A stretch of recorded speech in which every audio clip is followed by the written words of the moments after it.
Hello friends, welcome to promo breakdown channel. Colors TV के one of the most popular serial Parineeti का कल के episode का promo आ चुका है और अब प्रोमो में यही दिखाया जाता है कि अब जो ताई जी हैं वो तो बहुत खुश है और सभी घर वालों के सामने ये कहती हुई नजर आती है कि संजू और नीति की शादी तो अब कैंसिल हो गई है और अब होगी परी और संजू की शादी। और अब प्रोमो में ये भी दिखाया जाता है कि अब जो गुरिंदर है अब वो परी से यही कहती हुई नजर आती है कि नीति के पेट में संजू का बच्चा है, इसलिए नीति को कुछ नहीं होना चाहिए।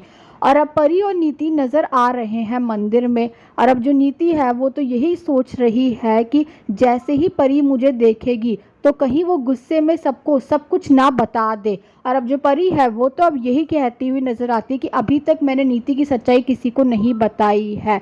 कहीं नीति को ऐसा तो नहीं लग रहा होगा कि उसकी तरह मेरी भी याददाश्त कहीं चली तो नहीं गई है। और अब जो नीति है अब वो करने वाली है दलजीत को कॉल और यही कहती हुई नजर आती है कि माता रानी के दर्शन करके परी वापस लौट रही है, रास्ते में उसे धक्का मारकर खाई से गिरा देना। तो अब ये देखना तो इंटरेस्टिंग होगा, क्या सच में हो जाएगी परी की मौत। Thanks for watching.